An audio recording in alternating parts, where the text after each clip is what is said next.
हाय hello पिला माने welcome back to Tripathi tutorial. This is Jagat. तो पिला माने आज हमें कौन करबा ना क्लास 8 रो तुम जो साइंस पढ़ुଥିଲେ विद्युत चुंबक और तापीय प्रभाव तार आज हमें पार्ट नंबर 4 क्लास करबा। ओके पिला माने तो पिला माने क्लास को जे माने नुआ आसीच चैनल को सब्सक्राइब करना हो से माने जल्दी जल्दी चैनल को सब्सक्राइब कर दियो जहा फल रे हमें जहा भी अपडेट दबा तार नोटिफिकेशन तो हम पाखर जाई पहुंच परिबो। ओके पिला माने चला देरी न करी हमें स्टार्ट करबा। देखो पिला माने आज हम पढ़िया शुष्क विद्युत कोश हला शुष्क विद्युत कोश विषय पढ़िबा बा जेटा तमे ड्राई सेल बोली कहउछ से विषय जानिबा। तो पिला माने ता पूर्वरु एलईडी बल्ब कोन जानिछ तो एलईडी बल्ब रो गुटे पॉजिटिव टर्मिनल थाए गुटे नेगेटिव टर्मिनल थाए। जेटा बड़ रनक होई थाए सेटा को जे पॉजिटिव और जेटा छोट रनक थाए ता को जे नेगेटिव। हो देखो ता कथा छाड़ा हमर आडू पळेस शुष्क विद्युत सेल विषय जानिबा हला। देखो पिला माने वोल्टाइक विद्युत कोशरे पदार्थ व्यवहृत इलेक्ट्रोलाइट तरल होइथिबारु सेल टी को व्यवहार करिया सुविधाजनक हेइ नथाय। बुझिला ताने कोनोसी वोल्टाइक विद्युत कोशरे जो पदार्थटा व्यवहृत हुए जो इलेक्ट्रोलाइट टा जो व्यवहृत हुए सेटा तमरो कोन हेइताय ना तरल साधारणतः तरल अवस्था रहिताय। तेणु सेल टा को व्यवहार करिया एते सुविधाजनक हेइ नथाय। ଏହା ବଦଳରେ କଣ କରାଯାଏ ନା शुष्क विद्युत कोश ବର୍ତ୍ତମାନ ସମୟରେ ସର୍ବାଧିକ ବ୍ୟବହୃତ ବିଦ୍ୟୁତ କୋଷ ମଧ୍ୟରୁ ଅନ୍ୟତମ। ବର୍ତ୍ତମାନ ଯେତେ ସବୁ ବ୍ୟବହୃତ ହଉଛି ଯୋଉ ସେଲ ଗୁଡାକ ତା ଭିତରେ ଡ୍ରାଏ ସେଲ ହଉଛି ସବୁଠୁ ବେଟର ଆଉ ଭଲ। ଠିକ ଅଛି ତ ଏଟା କଣ ହୁଏ ଆସି ଜାଣିବା। ଦେଖ ପିଲାମାନେ शुष्क विद्युत कोशର ଭୋल्ଟାଇକ କୋଷ ପରି ରାସାୟନିକ ଶକ୍ତି ବିଦ୍ୟୁତ ଶକ୍ତିରେ ପରିଣତ ହୁଏ ହେଲା। ମାନେ केमिकल एनर्जी टा कन्वर्टिबल हो जाए तमर इलेक्ट्रिकल एनर्जी को कन्वर्ट हो जाए इलेक्ट्रिकल एनर्जी है। केमिकल एनर्जी टा कन्वर्ट हो जाए कोठी की ना इलेक्ट्रिकल एनर्जी को कन्वर्ट हो जाए बुझीला। तो एथिरे व्यवहृत इलेक्ट्रोलाइट से जो इलेक्ट्रोलाइट टा पिला माने व्यवहृत हुए से इलेक्ट्रोलाइट टा कौन कौन थाए ना गुटे एमोनियम क्लोराइड NH4Cl जेटा तुम कहउछ एमोनियम क्लोराइड आउ होची जिंक क्लोराइड ZnCl हला। एमोनियम क्लोराइड आउ जिंक क्लोराइड रो मिश्रण रे तमरो एई इलेक्ट्रोलाइट टा तयारी होताय। यानी इलेक्ट्रोलाइट टा कार मिश्रण रो तयारी होताय ना होची एमोनियम क्लोराइड आउ होची जिंक क्लोराइड। एगुड़िक तरल न हुई एक बहलिया मंड भलिया पदार्थ होता है। तरल न होइकी कौन होता है ना बहलिया मंड परिया होता है बुझीला। इलेक्ट्रोलाइट टा साधारणतः एमोनियम क्लोराइड और जिंक क्लोराइड गोटे मिश्रण ये तरल नुहे किंतु बहलिया होइकी गोटे मंड भलिया रही है। एथिरे सिलिंडर आकृति रे एक जिंक पात्र थाए एई भला गोटे सिलिंडर आकार रो गोटे जिंक पात्र गोटे रही थाए जहा सेल विद्युत अग्र भाव में कार्य करे है। विद्युत अग्र भाव तुम सेल एटा काम करे ठीक अच्छे ओके। तापर नेक्स्ट सेल भितर एक कार्बन दंड थाए माने एई भला गोटे कार्बन दंड गोटे ता भितर रही थाए। देखिथियो सब आगरू पुराना कालिया बैटरी सब ए जो कला रंग कही गोटे दंड एरण रही थाए हला। सेल भितर एक कार्बन दंड थाए जहा धातु टोपी सह संयुक्त होगी थाए। ये जो धातु टोपी जो ता संग संयुक्त होगी रही थाए ए रनक एई भले भाबे होगी रही थाए हला। ताहाकू सेल युक्त अग्र कह जाए। ये जो धातु टोपी सहित जेटा रही थाए माने मुंडी पटटा एटा होची युक्त अग्र बोली कह जाए। जानिचो एटा सब आगरू हला। कार्बन दंड चारिपटे मैंगानीज डाइऑक्साइड रे एक मंड तयारी करा जाए। आ चारिकट रो कौन करा जाए ना मैंगानीज डाइऑक्साइड हला।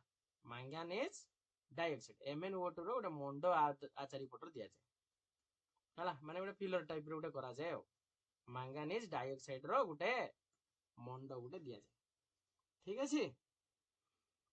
एहा सेल युक्त अग्र एटा सेल को अग्र युक्त अग्र।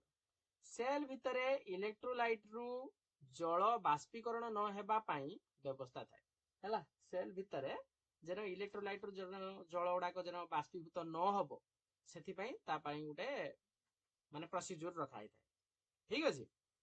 युक्त और विजुक्त अग्र संयुक्त हेले सेल रो विद्युत प्रवाहित हुए हला तार पॉजिटिव टर्मिनल आ गोटे नेगेटिव टर्मिनल ए दिटा जतले संयुक्त हबो सेते बेले तमरो विद्युत प्रवाह हबो हला कोन ना विद्युत प्रवाह हला इलेक्ट्रिकल एनर्जी फ्लो हो ठीक अछि सेल को नेबा आनिबा करिवा और व्यवहार करिवा श्रुत निरापद अटे गोटे सेल बा गोटे बैटरी को हला गोटे बैटरी को हमरो नबा आनिबा आ व्यवहार करिवाटा गोटे निरापद काम अटे सेल रासायनिक प्रतिक्रिया चलथिबा पर्यंत विद्युत प्रवाहित हुए जेते पर्यंत रासायनिक प्रतिक्रिया चालू रहउची सेते पर्यंत तमरो विद्युतटा प्रवाहित हेइ चलथि प्रतिक्रिया जोटो बंद हेइ जिवो सेलटा सेठी अनुपयुक्त हेइ जिवो माने चलीबोनी बुझी परछ ना नाही प्रतिक्रियाटा जेते पर्यंत चालू रहउथिबो से पर्यंत विद्युत प्रवाहटा चालू रहउथिबो जेउटो प्रतिक्रिया तमरो बंद हेइ जिवो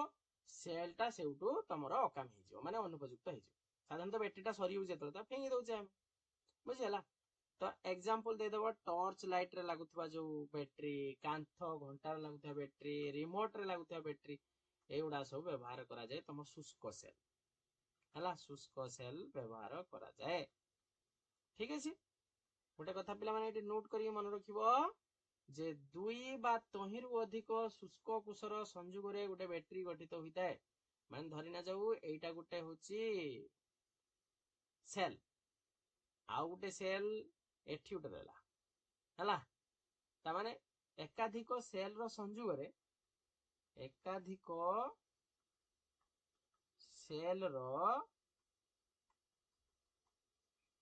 संयोग रे बैटरी गठित हुए बुझिला माने बैटरी किपरि गठित हुए एकाधिक सेल रो संयोग रे बैटरी गठित हुए ठीक अछि पिला माने एबे जो बैटरी गुडा सब बाहरची सेडा सब कोन रिचार्जेबल बैटरी सब पुनः चार्ज योग्य बैटरी बोली कहा जाए ताने काहा कया पुनः चार्ज योग्य बैटरी ना जेउ बैटरी को रिचार्ज करी अनेक थर पुनः व्यवहार करा जाय पारे सेगुडी को पुनः चार्ज योग्य बैटरी बा रिचार्जेबल बैटरी बोली कहा जाए जेउडा को आमे थरे चार्ज कर देले चालिला फेर थरे किस करी हबो ना होची ताको चार्ज करले फेर थरे ताको यूज करी हबो हला ताके कहिया पिला माने रिचार्जेबल बैटरी बा होची पुनः चार्ज योग्य बैटरी बोली कहा जाए यह समय सह अर्थ अपचय रुकिबारे मध्ये साहाय्य माने टंका किछि एते भी खर्च होबार नै गोटे बैटरी किनिबो बहुत टंका लागियो हला तेणु ता सहित हमर ए थरे चार्ज बसे देलो बस यूज कलो फेर थरे ताको चार्ज बसे परियो तेणु ता कहे रिचार्जेबल